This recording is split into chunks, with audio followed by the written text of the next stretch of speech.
I think I've always used art in general just kind of as a way to like almost retreat in a way, and kind of that's my way of expressing myself. I think as a kid, I was like super creative, kind of always went into my room and just built things. Like I wanted to use my hands and just be super creative and use different materials. I'd just like go into my room, close the door, and see what was there, and just like without any expectations and just kind of make stuff. I made a hockey stick out of cardboard one time. That was what was in my room, and I was like, I'm gonna make a hockey stick. And I made skis out of paper one time, just kind of like what I was feeling at the time, and I would just make things and then emerge from my room like 3 hours later and be like, check this out. So I think photography is kind of an extension of that. Like I've always been super hands-on with things. Like I really enjoy gear and like things and like knobs and like using my hands to make something.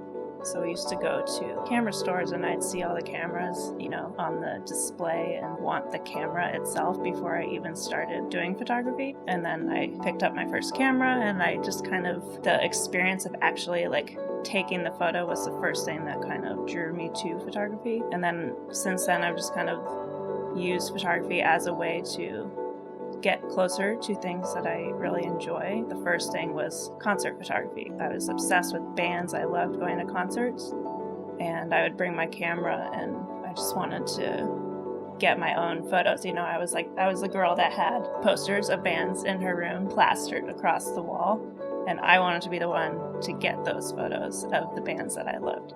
So that's kind of how that started, and I got experience with photography, and then I started doing adventures, like outdoor stuff, so it just kind of like extended into that. I started out as a film major because Santa Cruz was my school of choice, and that was the closest thing to photography that they had. They had a film and digital media major, and they had an art major as well, but included other things that I wasn't as interested in. So film was the closest thing to me. And at the time, I wanted to work at a film studio at the time, and I did work at a film studio. So that was like, at that time in my life, that's what I wanted. I was still doing photography at the time, even when I was a film major. I think I prefer analog to digital because it is more hands-on, because of that tactile experience. You know, you're like, you have the film and you have to load it into the camera, and it's this like physical thing. And I think that kind of ties into my love of like actual cameras itself. Like film cameras are just super cool and different, and it adds to the experience for me when I can use a film camera to capture something, because I can see more of the actual scene that I want to capture instead of kind of getting caught up with the digital, because with digital you take the photos and then you can see them immediately. So I would get into the habit of like shooting and then looking at the back of the camera and then, you know, changing things from there, which is a great way to learn, but I think it also kind of inhibits you in certain ways because you get taken away from the moment and you're just caught up in like what it looks like. But with film, it's like, okay, I'm going to do my best to capture this how I'm feeling it right now, and then you take it and then that's it. You don't see it until you develop it, so you can kind of move on in a sense. Like after you capture it, okay, I'm still in the moment now I can just continue capturing things as I feel them instead of getting caught up in all the technical stuff. With commercial photography, though, in a way, you're forced to do that. You're forced to take it and look at it, and everybody's around over your shoulder looking at it. So then it does kind of put you into that state of like, okay, we're like over analyzing things. But I think since I learned the other way, and I learned on film, so that's really helped me, I think, in my commercial work to see the moment as it happens and shoot it and just try to get it right the first time.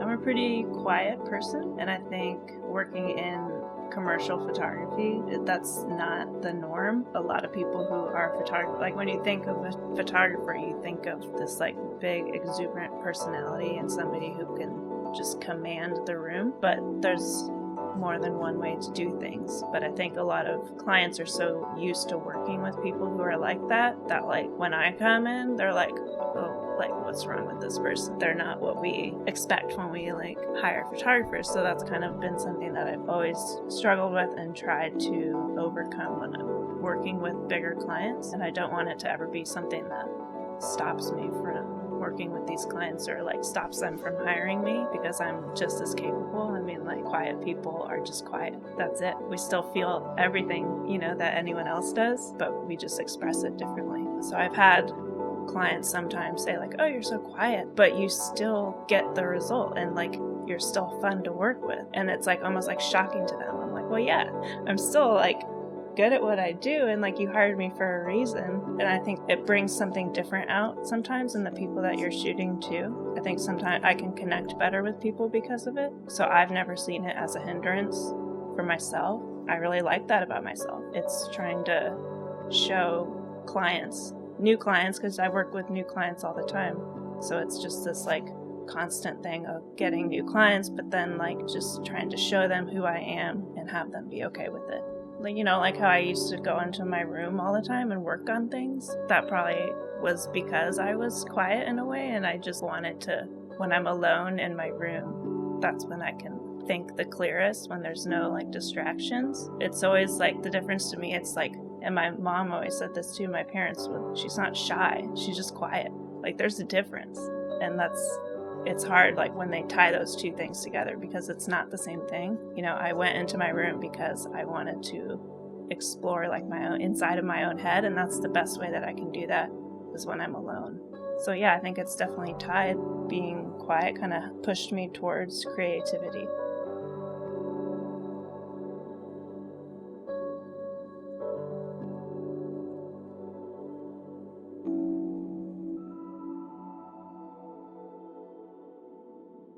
My name is Tuttle. I like playing drums. I like playing guitar. I live in a tiny house on wheels, and I like cameras.